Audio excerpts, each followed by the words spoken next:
Mon mari m'a giflé devant sa famille, en affirmant qu'il était l'homme de la maison. 5 minutes plus tard, sa famille l'a regardé faire ses bagages. J'avais toujours su que ce jour viendrait, bien que je n'ai jamais imaginé qu'il se déroulerait pendant le précieux dîner du dimanche de sa mère. La table était dressée avec sa plus belle porcelaine, des cadeaux de mariage qu'elle exposait fièrement depuis 40 ans de son propre mariage soumis. L'ironie ne m'a pas échappé. James se tenait là, un M88 d'arrogance pleine de suffisance, le torse bombé comme un pan affichant sa domination. Son père a hoché la tête en signe d'approbation, le même léger hochement de tête que j'avais vu d'innombrables fois lorsque son fils suivait ses traces pour remettre sa femme à sa place. Les yeux de sa mère sont tombés sur son assiette, un comportement que je l'avais vu perfectionner au fil de décennies de moments similaires. « Je suis l'homme de cette maison », a déclaré James, sa voix portant ce ton familier de supériorité qui avait lentement empoisonné notre mariage, et il est temps que tu te souviennes de ta place. La brûlure sur ma joue n'était rien comparé au feu qui brûlait dans ma poitrine. 5 ans de soumission calculée avaient mené à ce moment. 5 ans à documenter chaque commentaire autoritaire, chaque décision financière, chaque manipulation subtile. 5 ans à construire ma voie de sortie, brique par brique, tout en jouant le rôle de l'épouse soumise parfaite. Il ne se doutait pas que j'avais déjà retiré la moitié de nos économies communes, légalement, avec des preuves documentées de mes contributions. L'appartement séparé était loué depuis des mois, meublé progressivement avec des achats en espèces. Ma nouvelle offre d'emploi était assurée, commençant la semaine prochaine dans un cabinet de l'autre côté de la ville. Chaque détail avait été méticuleusement planifié, n'attendant que cet acte final d'humiliation publique pour justifier son exécution. Tu as raison, James, ai-je dit doucement, ma voix stable malgré l'adrénaline qui parcourait mes veines. Tu es l'homme de cette maison. Son sourire narquois s'est élargi, la victoire brillant dans ses yeux. Sa sœur Caroline s'est agitée mal à l'aise sur sa chaise, tandis que son frère Michael trouvait soudain ses pommes de terre rôties fascinantes. La danse familière du déni familial battait son plein. Je me suis levé lentement, ma serviette placée délibérément à côté de mon dîner à peine touché. C'est pourquoi, ai-je continué en me dirigeant vers le placard du couloir, tu devrais avoir cette maison pour toi tout seul. Les murmures confus autour de la table se sont intensifiés alors que je sortais la valise déjà prête que j'y avais placée plus tôt ce matin-là. Le visage de James a commencé à se transformer, le sourire narquois fondant en incertitude. « Qu'est-ce que tu crois faire » a-t-il exigé, sa voix montant à chaque mot. « Te montrer exactement ce que l'homme de la maison a mérité » ai-je répondu, en roulant la valise à ses pieds. À l'intérieur, tu trouveras assez de vêtements pour une semaine, tes articles de toilette essentiels et des copies de certains documents intéressants que j'ai rassemblés. Son père a commencé à se lever, mais je l'ai fait taire d'un regard qui portait 5 ans de défiance accumulée. Vous devriez peut-être rester assis pour cette partie, Richard. Cela vous concerne aussi. De mon sac à main, j'ai sorti une épaisse enveloppe. Ceci contient les relevés de chaque transaction sur notre compte joint où de l'argent a été détourné vers ton compte privé, James. Un schéma fascinant, vraiment, toujours après que mes primes trimestrielles aient été versées. Il y a aussi la documentation des honoraires de consultation payés à l'entreprise défunte de ton père. Une évasion fiscale créative, je dois dire. La couleur a quitté le visage des deux hommes. Les mains d'Eleanor tremblaient alors qu'elle attrapait son verre d'eau, tandis que les yeux de Caroline s'écarquillaient d'un mélange d'horreur et... Était-ce de l'admiration ? Tu ne peux rien prouver, a balbutié James, mais sa voix manquait de conviction. En fait, si. Mon père ne m'a pas seulement appris à être une bonne épouse, James. Il m'a d'abord appris à être une bonne comptable. Ses compétences se sont avérées très utiles pour constituer mon dossier au cours des 3 dernières années. Le silence dans la pièce était assourdissant. 5 ans d'observation attentive m'avaient appris exactement où planter chaque dague verbale. La façade parfaitement entretenue de la supériorité familiale se fissurait, et à travers ces fissures, des décennies de vérité refoulées commençaient à s'infiltrer. Tu as jusqu'à demain soir pour enlever le reste de tes affaires, ai-je déclaré, ma voix ne faiblissant jamais. Après cela, les serrures seront changées, et la documentation sera envoyée aux autorités compétentes. Sauf si, bien sûr, tu décides de rendre les choses difficiles. Alors que je me tournais pour partir, la voix douce d'Eleanor a surpris tout le monde. Sarah, où ira-t-il ? Je me suis arrêté à la porte, m'accordant un petit moment de satisfaction. Peut-être qu'il peut rester dans la maison de l'homme dont il a tant appris. Après tout, n'est-ce pas à cela que sert la famille ? La dernière chose que j'ai entendue en sortant était le bruit de la mère de James qui commençait à pleurer. Non pas pour le malheur de son fils, je soupçonnais, mais pour les 30 années de son propre silence qu'elle ne pourrait jamais récupérer. Parfois, la façade parfaite doit se briser pour que la vraie force émerge. En m'éloignant en voiture de la maison qui avait été ma prison, j'ai réalisé que la vengeance ne consistait pas seulement à prendre sa revanche, mais à reprendre le pouvoir qui vous a toujours appartenu. Alors que ma voiture disparaissait au coin de la rue de ce qui était autrefois notre maison, le poids de ce qui venait de se passer m'a finalement frappé. Mes mains tremblaient sur le volant, et je me suis garé sur le côté, la réalité des 30 dernières minutes s'abattant sur moi comme un raz-de-marée. La brûlure sur ma joue s'était estompée, mais l'empreinte de sa main semblait gravée dans ma peau, non pas comme une marque de honte, mais comme le catalyseur final que j'attendais. Dans le rétroviseur, je pouvais voir la légère rougeur s'épanouir là où il m'avait frappé, une manifestation physique de 5 ans de guerre psychologique. Le dîner de famille avait commencé comme n'importe quelle autre réunion du dimanche. Eleanor avait préparé son rôti signature, dressant la table avec la précision d'une femme qui avait passé des décennies à perfectionner l'art de la performance domestique. J'étais arrivé tôt pour aider, comme on l'attendait de la belle-fille dévouée, la regardant s'agiter sur l'emplacement de chaque fourchette et couteau. James a été sous une telle pression au travail ces derniers temps, avait-elle dit alors que nous arrangions le centre de table floral. Les hommes portent des fardeaux si lourds en tant que pourvoyeurs. Le même vieux script, les mêmes justifications qu'elle avait probablement utilisées pour le comportement de son propre mari toutes ces années. Le point de rupture n'était pas venu avec la gifle, non. Il s'était construit bien avant que sa paume ne rencontre ma joue. C'était dans la façon dont il avait critiqué mon choix de vin pour le dîner. Honnêtement, Sarah, après 5 ans, tu ne te souviens toujours pas que je préfère le cabernet avec le rôti?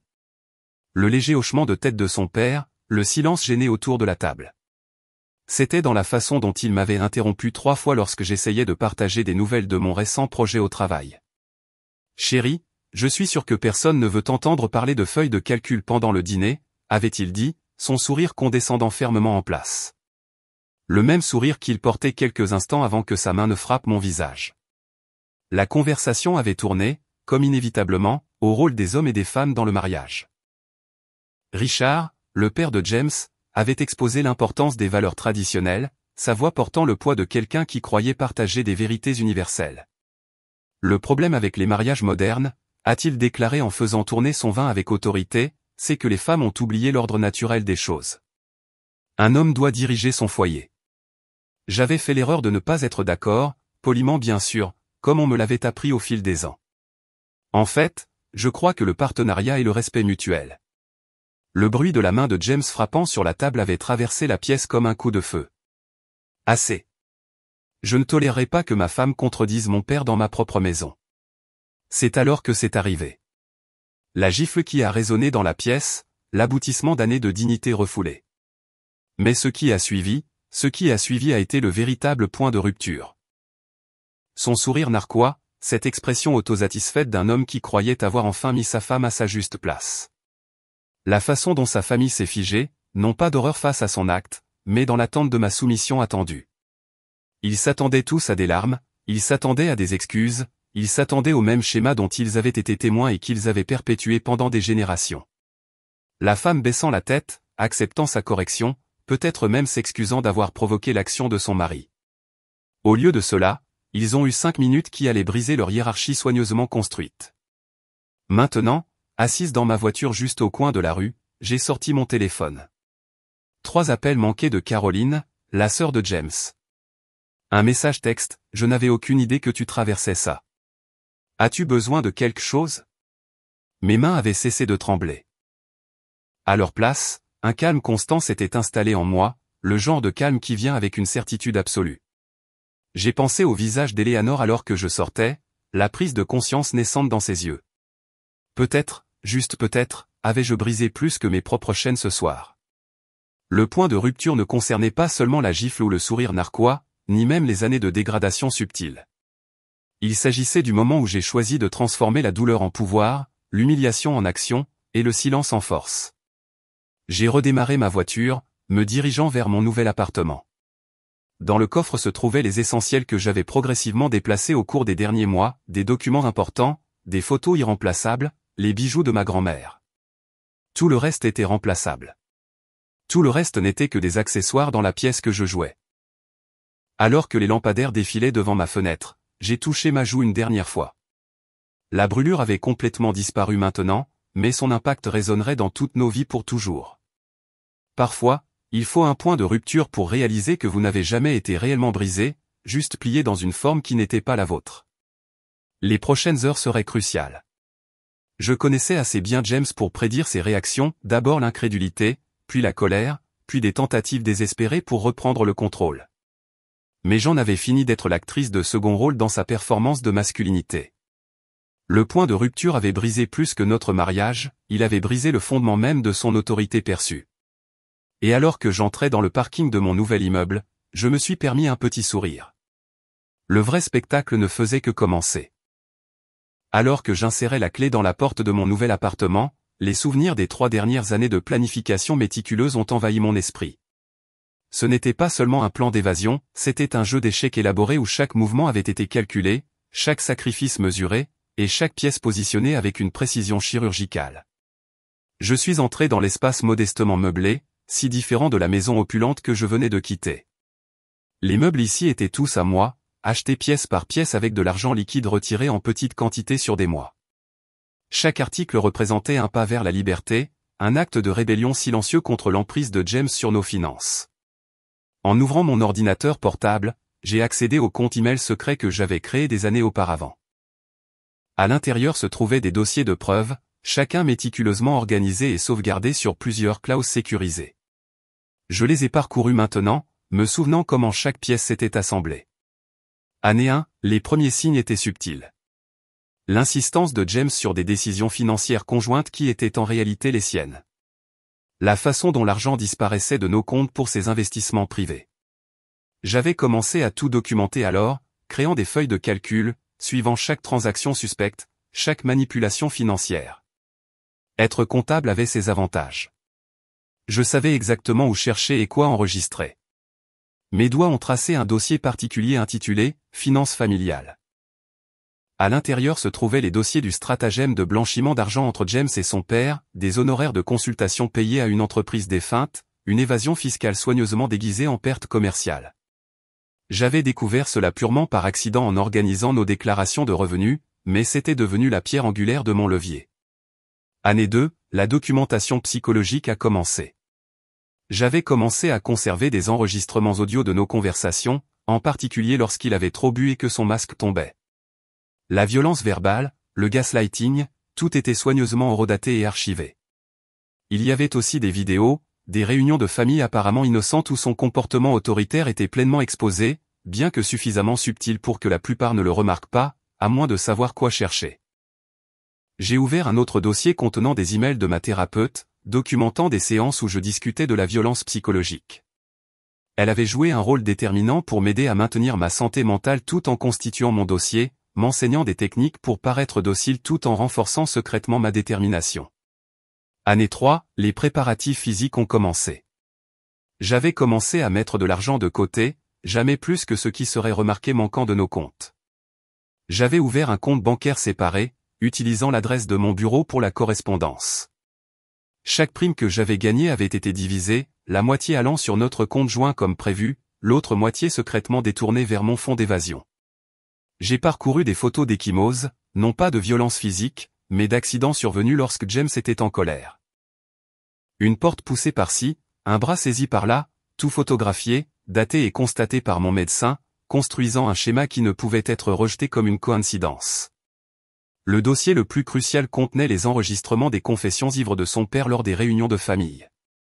Richard, si fier de son sens des affaires, n'avait aucune idée que ses vantardises sur les stratégies fiscales étaient soigneusement documentées. L'enregistrement du dernier Noël était particulièrement accablant. Son explication détaillée de la manière dont il avait appris à James à gérer les comptes de l'entreprise serait particulièrement intéressante pour le fisc. Me levant de mon ordinateur portable, je suis allé à la cuisine et me suis versé un verre de vin. Pas le cabernet préféré de James, mais mon pinot noir favori que je n'avais jamais été autorisé à acheter. L'ironie ne m'a pas échappé, alors que James pensait contrôler chaque aspect de nos vies, j'avais tranquillement construit un arsenal qui pourrait le détruire. Mon téléphone a de nouveau vibré. D'autres messages de sa famille. J'ai ouvert le texto de Caroline, maman est hystérique, papa menace de poursuite judiciaire. Es-tu sûr de vouloir faire ça? J'ai souri, me souvenant du regard sur le visage de Richard quand j'avais mentionné ses honoraires de consultation.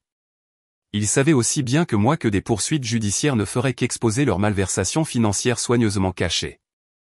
Leur menace était aussi vide que leur supériorité morale. En ouvrant mon journal, le vrai, pas le leur que j'avais laissé pour que James le trouve, j'ai commencé à écrire sur les événements d'aujourd'hui. Ce journal, ainsi que ses prédécesseurs, documentait chaque étape de ma préparation, chaque moment de clarté qui avait mené à la confrontation de ce soir. Ce n'était pas seulement des entrées de journal, c'était un témoignage d'années de résistance silencieuse. L'horloge a sonné minuit, et j'ai réalisé que j'étais assise là depuis des heures, entourée des preuves de ma patiente vengeance. Demain, James essaierait probablement d'accéder à nos comptes joints, pour découvrir que j'avais déjà retiré ma part légale. Il appellerait son avocat, pour se rendre compte que toute action en justice déclencherait la publication de documents qu'il ne pouvait pas se permettre de voir exposés. J'ai fermé mon ordinateur portable et je me suis dirigé vers la fenêtre, regardant les lumières de la ville. 3 ans de préparation avaient abouti à 5 minutes d'exécution parfaite. 3 ans à jouer l'épouse soumise tout en construisant le dossier qui me libérerait finalement. Le plus difficile n'avait pas été de rassembler les preuves ou de mettre en place le plan d'évasion. Le plus difficile avait été de maintenir la façade, de sourire au dîner de famille tout en enregistrant leurs conversations incriminantes, de jouer l'épouse dévouée tout en documentant chaque transaction financière, de prétendre ne pas voir les signes avant-coureurs subtils tout en les photographiant et en les datant tous. Mais la patience, comme on dit, est une vertu, et la vengeance, servie froide après des années de préparation minutieuse, a un goût d'autant plus doux pour l'attente. Le matin après mon évasion a apporté exactement ce que j'avais anticipé, le chaos. À 7 heures du matin, mon téléphone était inondé de messages, d'appels manqués et de messages vocaux, chacun plus désespéré que le précédent. Je les ai regardés arriver en sirotant mon café du matin, me sentant étrangement détaché de la tempête que j'avais déclenchée. Sarah, tu es irrationnelle. Rentre à la maison et nous pourrons en discuter comme des adultes. James, 6h15. As-tu la moindre idée de ce que tu fais à cette famille? Richard, 6h45. S'il te plaît, chérie, ne rendons pas les choses plus graves qu'elles ne le sont. Eleanor, 7h. La réponse calculée que j'avais préparée était déjà en mouvement. Mon avocate, Patricia Chen, avait été briefée il y a des mois et était prête. À exactement 8 heures, comme prévu, elle a commencé à envoyer une série de mails soigneusement rédigés. Le premier est allé au cabinet d'avocat de James, détaillant les anomalies financières que j'avais découvertes. Le second aux partenaires commerciaux de son père, faisant allusion à des irrégularités dans leurs arrangements de consultation. J'ai repassé la scène d'hier dans ma tête, ces 5 minutes cruciales après la gifle. La façon dont j'avais maintenu un sang-froid parfait en récupérant sa valise préparée. La précision avec laquelle j'avais exposé les preuves. La manière calculée dont j'avais révélé juste assez pour leur montrer que je détenais toutes les cartes sans exposer tout mon jeu. La sonnette a retenti à 9 heures. À travers le Judas, j'ai vu James, son apparence débraillée, si différente de sa façade habituellement impeccable. Sa cravate était de travers, ses cheveux en désordre. L'homme qui avait toujours insisté sur une présentation parfaite était en train de s'effondrer, exactement comme je l'avais prédit. Sarah, a-t-il appelé à travers la porte, c'est ridicule. Ouvre la porte. J'ai appuyé sur l'enregistrement de mon téléphone, une autre habitude née d'années de préparation. James, éloigne-toi de la porte. Toute tentative d'entrée par effraction sera signalée aux autorités. Tu ne peux pas me faire ça. Je suis ton mari. L'homme qui m'a giflé devant sa famille. Ce mari-là? Ma voix est restée stable, contrôlée. Les caméras de sécurité de cet immeuble enregistrent tout, James. À toi de choisir comment tu veux que cela apparaisse dans la procédure de divorce. Je l'ai entendu frapper le mur, une autre réponse prévisible. James avait toujours eu recours à des démonstrations d'agression physique lorsqu'il se sentait impuissant. La différence était que cette fois, cela ne ferait que renforcer mon dossier. Mon téléphone a vibré avec un texto de Caroline, il est à ton appartement. Papa est furieux, il vient de recevoir un appel de son plus gros client qui pose des questions sur les honoraires de consultation. Tout se mettait en place. Les dominos que j'avais soigneusement disposés au fil des ans tombaient exactement comme prévu. La démonstration désespérée de James à ma porte, les clients de Richard posant des questions, les appels frénétiques d'Eleanor, tout cela prouvait que ma réponse calculée atteignait ses cibles avec précision. À travers la porte, je pouvais entendre la respiration de James, lourde de frustration. Les mots de passe ont été changés, a-t-il dit, sa voix baissant jusqu'à un murmure menaçant. Tu ne peux accéder à aucun de nos comptes. Je me suis permis un petit sourire. Vérifie tes emails, James. Ton père voudra peut-être le voir aussi. Mon avocate venait d'envoyer la documentation montrant les nouvelles dispositions des comptes. Chaque compte joint avait été légalement divisé, ma part ayant été transférée quelques minutes avant mon départ de la maison hier. Le stratagème d'évasion fiscale à peine voilé entre père et fils était exposé en détail clair et irréfutable. Tu n'avais pas le droit, a-t-il crié, sa voix se brisant. J'avais tous les droits. Tout comme tu avais le droit d'être l'homme de la maison, tu te souviens? Le gardien de sécurité que j'avais alerté plus tôt est apparu au bout du couloir. Y a-t-il un problème, madame? Monsieur Crawford était sur le point de partir, ai-je répondu assez fort pour que James entende l'avertissement dans ma voix.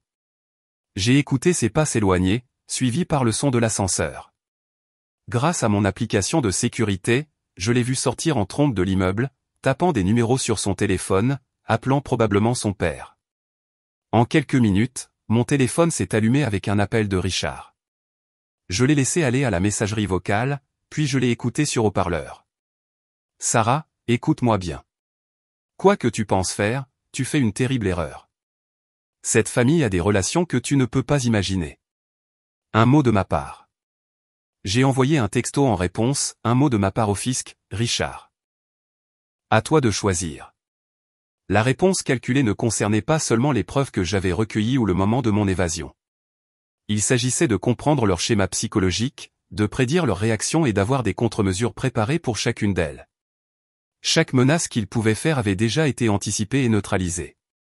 J'ai ouvert mon ordinateur portable et envoyé le dernier email de ma réponse calculée à Eleanor. En pièces jointes se trouvaient des photos couvrant notre mariage, chaque dîner de famille où James m'avait rabaissé, chaque fête où Richard avait sermonné sur la place d'une femme, chaque moment où elle s'était assise en complicité silencieuse. La dernière photo datée d'hier, ma joue encore rouge de la gifle de James. Parfois, ai-je écrit, la chose la plus forte qu'une femme puisse faire est d'arrêter d'accepter ce qu'on lui a appris à endurer. En fermant mon ordinateur portable, j'ai réalisé que ces 5 minutes de réponse calculée avaient accompli ce que 5 ans de soumission silencieuse n'avaient jamais pu faire. En leur montrant exactement qui j'étais devenu pendant qu'ils pensaient me briser, j'avais brisé non seulement leur contrôle, mais leur vision du monde entière. Le vrai pouvoir ne résidait pas dans les preuves que j'avais recueillies ou les menaces que je pouvais faire. Il résidait dans le moment où ils ont réalisé que l'épouse soumise qu'ils pensaient avoir créée avait orchestré leur chute depuis le début. Cette première nuit de vraie liberté fut surréaliste. Alors que l'adrénaline des confrontations de la journée s'estompait enfin, je me suis retrouvé dans ma nouvelle chambre, entouré des pièces soigneusement choisies de ma nouvelle vie. Le silence était différent ici, pas le calme suffocant de marcher sur des œufs, mais la quiétude paisible de la souveraineté. Mon téléphone avait enfin cessé de vibrer constamment. Le dernier message que j'avais reçu était d'Eleanor, un simple « je comprends » en réponse à mon email. Le poids implicite de ces deux mots flottait dans l'espace numérique entre nous. Peut-être voyait-elle son propre potentiel non réalisé dans mes actions, les chemins non empruntés dans sa propre vie. Les singes volants ont commencé leur assaut le lendemain matin. D'abord sont venus les amis communs, leur message un mélange soigneusement orchestré d'inquiétude et de culpabilisation. James est dévasté, Sarah. N'aurais-tu pas pu gérer ça différemment? Pense à sa carrière, cela pourrait le ruiner. Chaque couple a des moments difficiles. Tu jettes des années de mariage pour une seule erreur. J'avais aussi préparé cela. Chaque message a reçu la même réponse, une photo de ma joue meurtrie, suivie de « Donneriez-vous ce conseil à votre fille ?» Le silence qui a suivi était révélateur. Puis est venue la pression familiale. Les cousins, tantes, oncles de James, des gens qui avaient souri avec bienveillance à son comportement autoritaire pendant des années, avaient soudain des opinions très arrêtées sur mes actions vengeresses. Leur message allait de la manipulation émotionnelle aux menaces pures et simples. Mais quelque chose d'inattendu s'est produit aussi. Un soutien a émergé de coins improbables. Caroline, la sœur de James, s'est présentée à mon appartement avec une bouteille de vin et les larmes aux yeux. Je l'ai regardé devenir notre père pendant des années, a-t-elle avoué alors que nous étions assises sur mon nouveau canapé. J'aurais dû dire quelque chose, faire quelque chose. Tu fais quelque chose maintenant, ai-je répondu en lui servant un autre verre. Mon téléphone s'est allumé avec un texto de Michael, le frère de James, la famille est en plein chaos. Les avocats de papa travaillent d'arrache-pied, mais je veux que tu saches que tu as fait ce qu'il fallait. Certaines choses doivent se briser pour être reconstruites. L'alliée la plus surprenante a émergé sous la forme de la jeune nièce de James, Emma. À 16 ans, elle avait créé un groupe de discussion avec ses cousines, partageant la documentation que j'avais conservée sur le comportement de James comme une liste de signaux d'alarme. Tante Sarah nous a montré que nous n'avons pas à accepter cela comme normal, avait-elle écrit. L'idée que ces jeunes femmes apprennent à reconnaître les signaux d'alarme m'a rempli d'une fierté féroce. Construire un nouveau système de soutien signifiait être vulnérable d'une manière que j'avais oublié comment être. J'ai contacté de vieux amis qui s'étaient éloignés pendant mon mariage, m'attendant au rejet mais trouvant des bras ouverts à la place. Nous attendions que tu nous reviennes, a dit ma colocataire d'université, Lisa, lors de notre premier déjeuner de retrouvailles. Nous savions que la Sarah que nous aimions était toujours là quelque part. Ma thérapeute, le docteur Martinez, m'a aidé à naviguer dans le paysage émotionnel de la liberté. Vous vivez quelque chose d'unique, a-t-elle expliqué lors de notre séance. La plupart des survivants d'abus luttent avec les séquelles de l'évasion. Vous faites face aux séquelles d'une libération parfaitement exécutée. Les émotions sont différentes, mais elles ont toujours besoin d'être traitées. Elle avait raison. Il y avait de la culpabilité, non pas d'être parti, mais d'avoir réussi là où tant d'autres n'avaient pas pu. Il y avait de la peur, non plus de James, mais des effets d'entraînement que mes actions auraient à travers les générations de sa famille. Et il y avait du deuil, non pas pour le mariage que j'avais perdu, mais pour les années que j'avais passées à planifier au lieu de vivre. Le travail est devenu mon sanctuaire. J'avais déjà jeté les bases du succès là-bas, excellant tranquillement tout en maintenant la façade de l'épouse d'entreprise désintéressée. Maintenant libéré de l'obligation de minimiser mes réalisations, je me suis jeté dans des projets avec une vigueur renouvelée. Ma patronne, Sarah Chin, m'a convoqué dans son bureau une semaine après que tout se soit passé. J'ai toujours su que vous vous reteniez, a-t-elle dit en faisant glisser un dossier sur son bureau. Nous avons un poste de chef de département à pourvoir. L'entretien est à vous si vous le voulez. Le poste signifiait une augmentation de salaire significative et, plus important encore, une chance de mentorer d'autres femmes dans l'entreprise. L'ironie ne m'a pas échappé, alors que la carrière de James implosait sous le poids de malversations financières exposées, la mienne était en plein essor. Chaque jour apportait de nouveaux défis, mais aussi de nouvelles victoires. J'ai appris à dormir au milieu du lit, à choisir des restaurants uniquement en fonction de mes préférences, à rire sans vérifier si ma joie était appropriée à la situation. De petites libertés qui semblaient énormes après des années de contraintes. Le changement le plus profond se reflétait dans mon miroir. La femme dans le miroir se tenait plus droite, souriait plus librement, me regardait avec des yeux clairs qui ne portaient plus l'ombre d'un calcul constant. Elle ne survivait plus, elle s'épanouissait. Tard un soir, environ 2 semaines après mon évasion, j'ai reçu un email inattendu d'Eleanor. J'ai demandé le divorce aujourd'hui. Richard ne le sait pas encore. Merci de m'avoir montré qu'il n'est jamais trop tard pour recommencer. Voudrais-tu me rencontrer pour un café? En répondant pour accepter son invitation, j'ai réalisé que les suites de ma vengeance calculée avaient évolué en quelque chose de plus significatif que la punition. C'était devenu un phare, illuminant des chemins vers la liberté pour d'autres piégés dans les mêmes schémas. La femme qui avait été giflée lors d'un dîner de famille avait disparu. À sa place se tenait quelqu'un de plus fort, non pas à cause de la vengeance qu'elle avait exercée, mais à cause de la liberté qu'elle avait revendiquée. Les séquelles ne consistaient pas seulement à survivre à l'explosion que j'avais créée, il s'agissait de construire quelque chose de beau à partir des cendres. Le café où j'ai rencontré Eleanor était un territoire neutre, loin de nos repères habituels. Elle semblait plus petite, en quelque sorte, sans la présence dominante de Richard à ses côtés. Ses mains tremblaient légèrement alors qu'elle remuait son latte, la bague en diamant qu'elle avait portée pendant 40 ans visiblement absente. Richard a reçu les papiers du divorce ce matin, dit-elle doucement. Il les a jetés sur son avocat et a exigé qu'ils soient contestés. Tout comme James l'a fait avec les tiens. Les répercussions sociales avaient commencé, se propageant dans nos cercles comme une traînée de poudre. L'image soigneusement construite du duo d'affaires père-fils prospère s'effondrait. leur adhésion au country club avait été discrètement suspendue en attendant les enquêtes sur leurs transactions financières. D'anciens amis ne se souvenaient soudainement plus de leur numéro de téléphone. Le comité de l'auxiliaire féminin a appelé, continua Eleanor avec une pointe d'amusement amer dans la voix. Ils ont pensé qu'il serait préférable que je me retire de l'organisation du gala de charité annuel. 40 ans d'arrangement de table parfait et maintenant je suis un handicap. La vérité était en train de défaire leur tissu social, fil par fil. Le cabinet d'avocats de James l'avait mis en congé pour une durée indéterminée pendant qu'ils menaient leur propre enquête sur les irrégularités financières que j'avais exposées. Les partenaires commerciaux de son père avaient demandé un audit externe. Le royaume soigneusement construit s'effondrait sous le poids des mensonges exposés. Caroline m'a appelé plus tard dans la journée, la voix excitée. « Sarah, tu ne croiras jamais ce qui s'est passé au bureau de papa aujourd'hui. Le FBI est arrivé avec des mandats. Quelque chose à propos d'honoraires de consultation suspects et d'évasion fiscale. La femme de Michael a tout posté sur Facebook avant que quiconque ne puisse l'arrêter. Les médias sociaux étaient devenus le champ de bataille où les réputations vivaient et mouraient. Des captures d'écran des messages menaçants de James à mon encontre circulaient parmi nos amis communs. Ces anciennes petites amies ont commencé à partager leurs propres histoires de comportement autoritaire. L'image parfaitement soignée qu'il avait entretenue était déchiquetée par le pouvoir collectif des expériences partagées.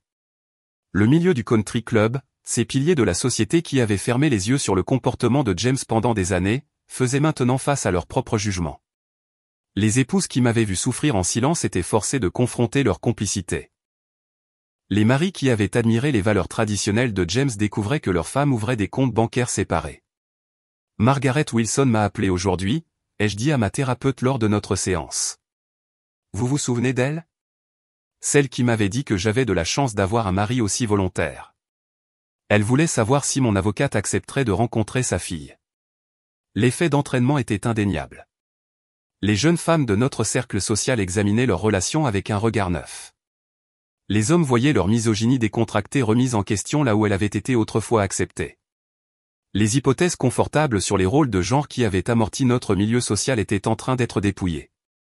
Les tentatives de James pour maintenir le contrôle devinrent de plus en plus désespérées. Il se présentait à des événements sociaux sans y être invité, essayant de raconter sa version de l'histoire, mais les preuves que j'avais recueillies parlaient plus fort que ses protestations. L'enregistrement de lui se vantant de cacher des actifs à des petites femmes qui ne comprennent rien aux affaires fut particulièrement dommageable lorsqu'il fut joué lors d'une réunion de partenaires.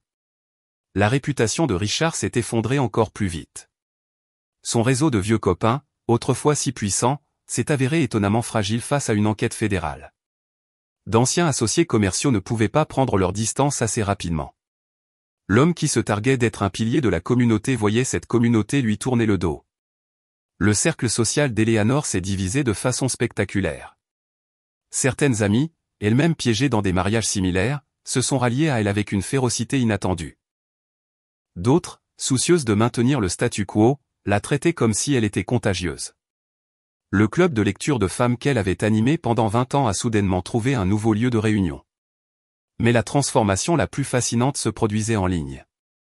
Un groupe de soutien local pour les femmes avait repris mon histoire, anonymisant les détails mais partageant les stratégies que j'avais utilisées pour documenter les abus et planifier mon évasion. Mon approche méthodique pour me libérer est devenue un modèle pour les autres. « Tu as commencé quelque chose », m'a dit Caroline lors d'un dîner. L'annonce du divorce de maman a donné du courage à son amie Patricia. Elle a quitté David la semaine dernière. Elle a pris tout ce qu'elle avait appris de ton exemple, a tout documenté, tout planifié. Elle est juste partie un jour pendant qu'il était au travail. La tempête sur les réseaux sociaux a atteint son apogée lorsque James a commis sa dernière erreur. Ivre et en colère, il a publié une longue diatribe sur les épouses ingrates et les valeurs familiales sur LinkedIn, de tous les endroits. Le lendemain matin, son cabinet d'avocats en avait vu assez. L'avis de licenciement citait un comportement indigne des valeurs du cabinet. La réponse de son père fut tout aussi autodestructrice. Les tentatives de Richard de se sortir de la situation par la menace n'ont fait qu'enfoncer le clou. Ses copains de golf, autrefois si impressionnés par son sens des affaires, évitaient désormais de croiser son regard dans les couloirs. L'empereur était nu, et tout le monde pouvait enfin admettre qu'il l'avait vu depuis le début. Le moment le plus puissant est survenu lors d'un événement caritatif auquel j'ai assisté avec mon nouveau titre de chef de département. Eleanor était là, sa première apparition publique depuis sa demande de divorce. Les chuchotements la suivaient jusqu'à ce qu'elle atteigne ma table. Sans hésitation, je me suis levé et les serré dans mes bras, assez fort pour que tout le monde entende. Je t'ai gardé une place ici, à côté de moi. Le message était clair, l'ancien ordre social, construit sur des vérités refoulées et un silence forcé, s'effondrait. À sa place, quelque chose de nouveau émergeait, une communauté de femmes qui avaient trouvé leur voie, d'hommes qui choisissaient d'être des alliés plutôt que des oppresseurs, et une conscience sociale qui ne pouvait plus être achetée avec des dons de charité et des adhésions à un country club. Alors que le printemps s'épanouissait dans la ville, ma nouvelle vie aussi. 6 mois s'étaient écoulés depuis ce dîner fatidique du dimanche, et la femme qui avait quitté son mariage s'était transformée en quelqu'un que même elle ne reconnaissait pas entièrement. Plus forte, plus vibrante, libérée des contraintes des attentes des autres. Ma promotion au poste de chef de département s'accompagnait d'un bureau avec vue sur la ville. La vue me rappelait chaque jour le chemin parcouru depuis les cendres de mon ancienne vie. Les murs, autrefois nus, affichaient désormais mes certifications professionnelles et mes récompenses, des réalisations que j'avais auparavant été forcé de minimiser pour ne pas faire d'ombre à l'ego de James. Vous avez complètement révolutionné le département, a remarqué Sarah Chin, ma patronne, lors de notre bilan trimestriel. Le programme de mentorat que vous avez lancé pour les jeunes comptables femmes est exactement ce dont nous avions besoin. Le conseil d'administration est impressionné. Le programme avait été mon projet passion. Né de ma propre expérience, la reconnaissance de la violence financière est devenue un module de formation obligatoire, enseignant aux jeunes professionnels à repérer les signes avant-coureurs que j'avais appris à documenter. La réponse fut écrasante. 3 employés avaient déjà quitté des relations abusives après avoir assisté aux sessions. La thérapie avec le docteur Martinez est passée de la gestion de crise à la croissance personnelle. Vous ne survivez plus, a-t-elle observé lors d'une séance. Vous vous épanouissez. Parlons de ce que cela signifie pour votre avenir. Le mot « avenir » ne portait plus le poids de l'effroi qu'il avait autrefois. Mon calendrier se remplissait d'activités qui m'avaient été refusées pendant mon mariage, cours d'art, salsa, week-end avec des amis retrouvés. Chaque nouvelle expérience me donnait l'impression de récupérer un morceau de moi-même qui avait été enfermé. La guérison n'était pas seulement professionnelle et émotionnelle, elle était aussi physique.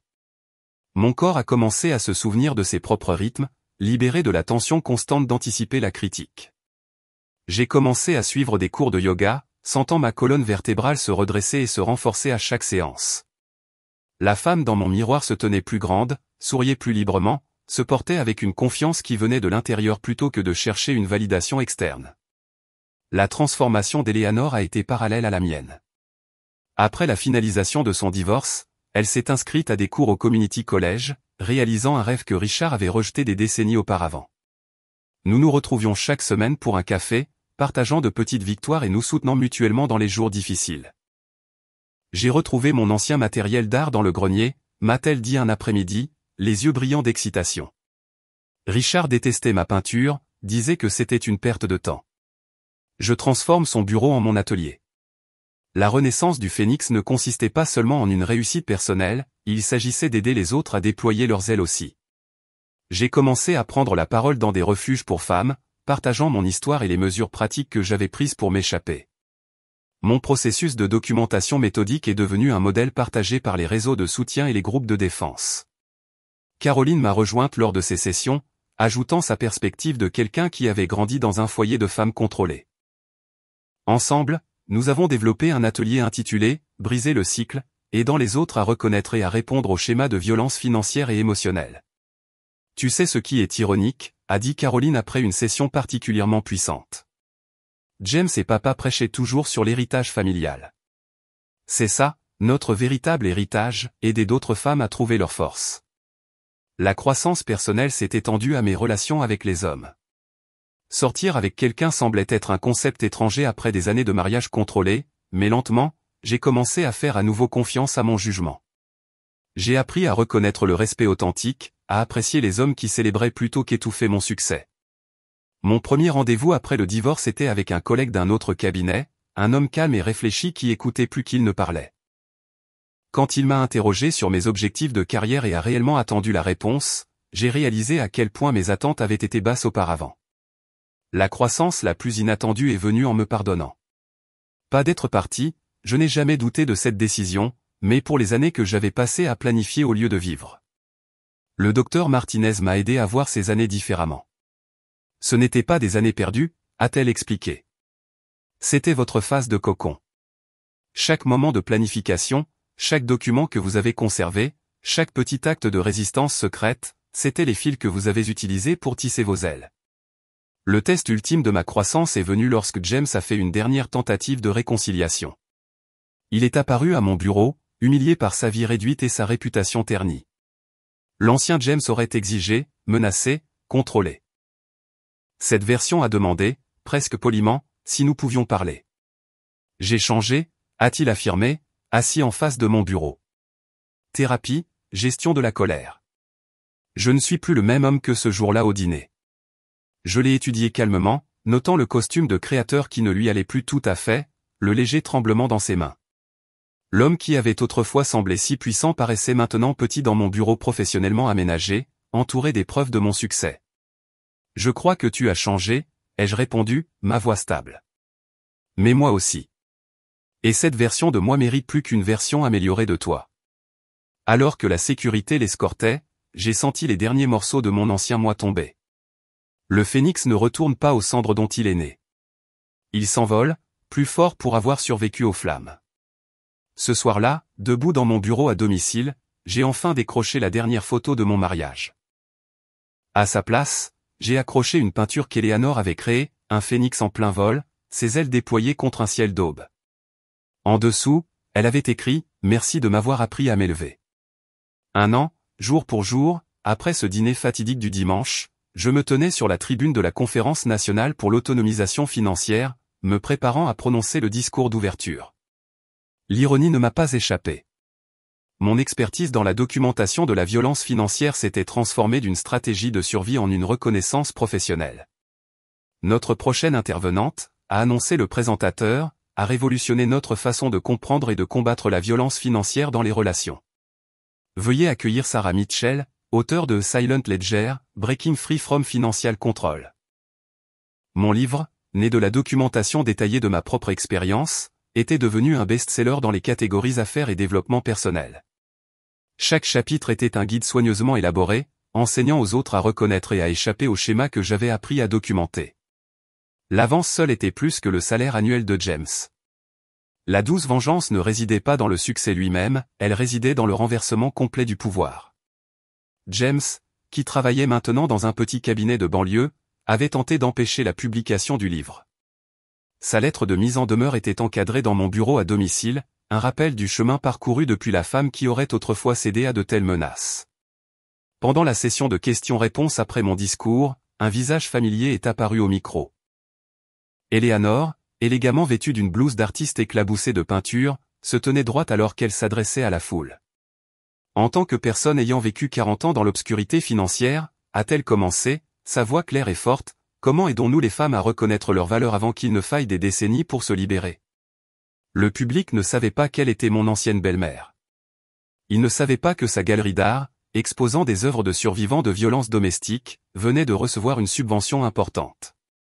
Il ne savait pas que les tentatives de réconciliation de Richard avaient été accueillies par des ordonnances restrictives et une humiliation publique. Ma réponse fut simple. Nous menons par l'exemple. Nous leur montrons que le succès ne se mesure pas à la taille du compte en banque de leur mari, mais à la force de leur propre détermination. La vengeance devenait plus douce à chaque petite victoire. La nouvelle petite amie de James, après l'avoir googlée avant leur 3e rendez-vous, a trouvé ma conférence TEDx sur la reconnaissance des comportements autoritaires. Elle a mis fin à leur relation immédiatement. L'adhésion de Richard au Country Club a été définitivement révoquée lorsque l'étendue de ses fraudes financières est devenue publique. Mais la plus douce vengeance est venue sous des formes inattendues.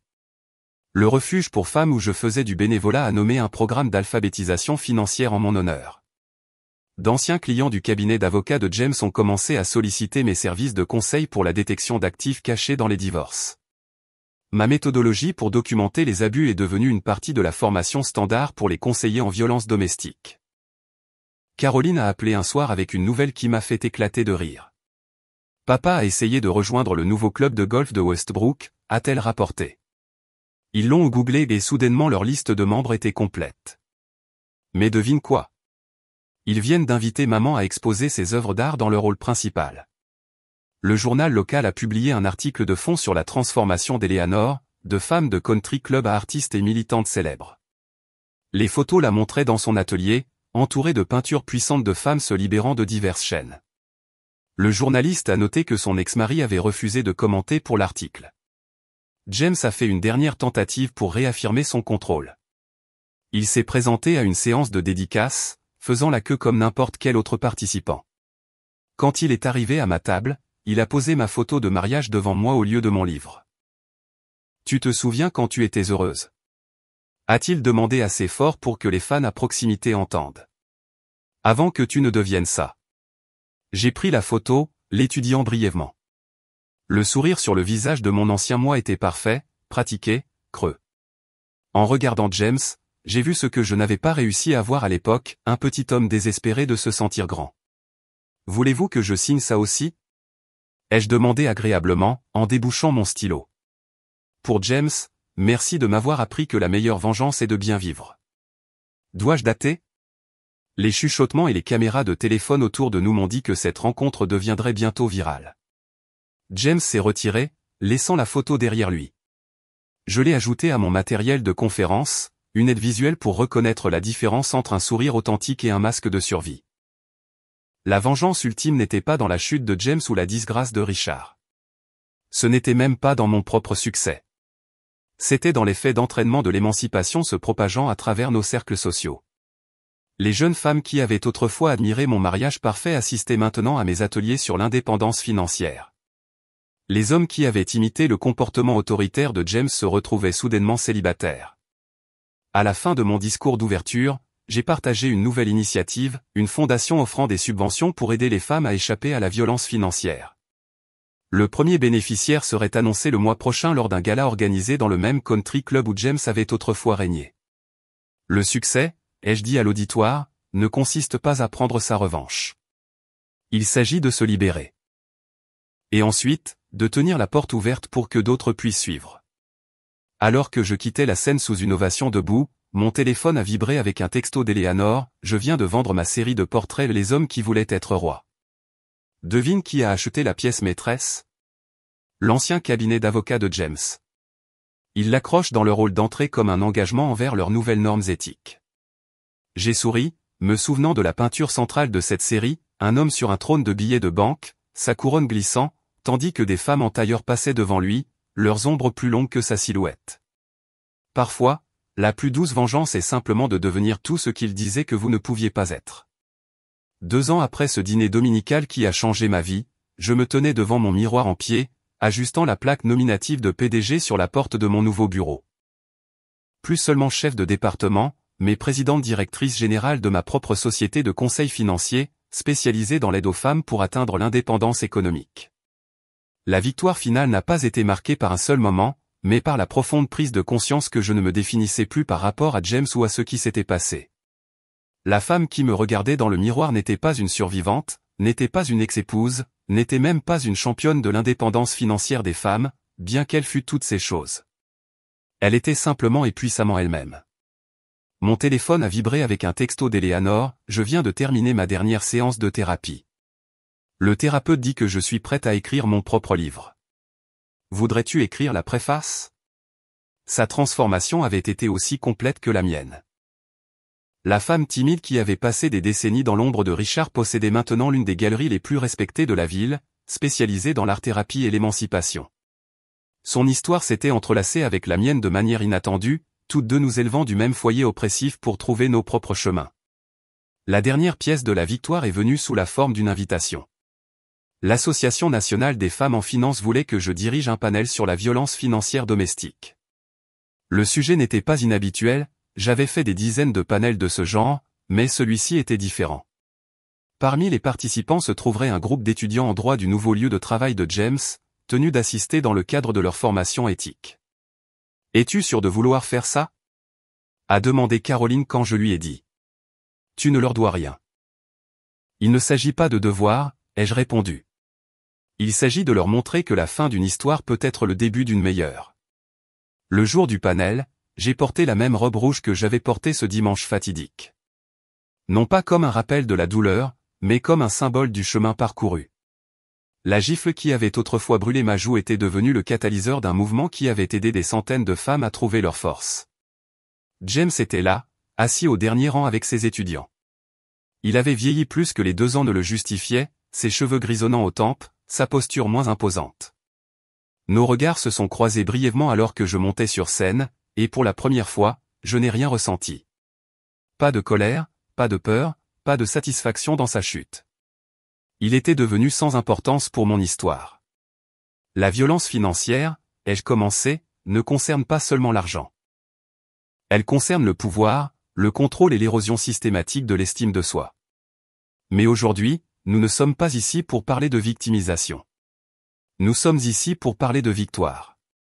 Alors que je partageais mon histoire, notre histoire, j'ai observé les visages dans l'auditoire, de jeunes femmes prenant des notes avec une détermination féroce, des hommes s'agitant mal à l'aise en reconnaissant leur propre comportement. Et au dernier rang, James, témoin de l'épanouissement complet de la force qu'il avait tant essayé de réprimer.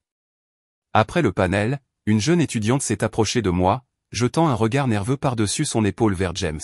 « Je suis dans une relation », a-t-elle murmuré. « Tout ce que vous avez décrit. Je n'avais jamais eu de mots pour ça avant. » Je lui ai tendu ma carte, la regardant la glisser rapidement dans sa poche. Une autre graine de liberté plantée, un autre cercle se complétant. Ce soir-là, j'ai organisé un petit dîner dans mon appartement en attique. Eleanor était là, montrant des photos de sa dernière exposition. Caroline a partagé la nouvelle de sa promotion au poste d'associée dans son cabinet de conseil. Même la nièce de James, Emma, maintenant étudiante en droit elle-même, spécialisée dans les droits des femmes, nous a rejointes. La boucle est bouclée, a médité Eleanor en levant son verre. Il y a 2 ans, un dîner du dimanche nous a déchirés. Maintenant, nous voilà, plus fortes pour la rupture. La victoire finale n'était pas dans le succès matériel, bien que cela fût doux. Elle n'était pas dans les éloges professionnels ou les vies que nous avions aidé à changer. Elle était dans la certitude tranquille que nous étions devenus exactement qui nous étions censés être. Non pas malgré notre passé, mais parce que nous avions choisi de le transformer en carburant pour la croissance. Alors que mes invités partaient ce soir-là, je me tenais sur mon balcon, regardant les lumières de la ville scintiller comme des étoiles. La femme qui avait autrefois planifié son évasion en secret planifiait maintenant les expansions de son entreprise en plein jour. La voix qui avait été réduite au silence atteignait maintenant des milliers de personnes. Les mains qui avaient autrefois tremblé tenaient maintenant les rênes de son propre destin avec une confiance stable. Mon téléphone a vibré une dernière fois. Un message du docteur Martinez, j'ai vu votre panel aujourd'hui. Vous vous souvenez quand vous êtes venu me voir pour la première fois, planifiant votre évasion? Regardez-vous maintenant. Ce n'est pas seulement une victoire, Sarah. C'est une transcendance. Il avait raison. La victoire finale ne consistait pas à gagner ou à perdre, à la vengeance ou à la rédemption. Il s'agissait de découvrir que la personne que je m'étais battu pour devenir avait été là depuis le début, attendant le courage d'émerger. J'ai touché ma joue, me souvenant de la brûlure de cette gifle qui avait tout déclenché. Ce qui avait semblé être une fin était en réalité un commencement. En essayant de me mettre à ma place, James m'avait par inadvertance aidé à la trouver. Non pas comme sa femme, non pas comme sa victime, mais comme l'architecte de mon propre destin. Le cercle était complet. L'histoire avait trouvé sa véritable fin, non pas au moment où je suis parti, mais dans la femme que j'étais devenue en marchant vers moi-même.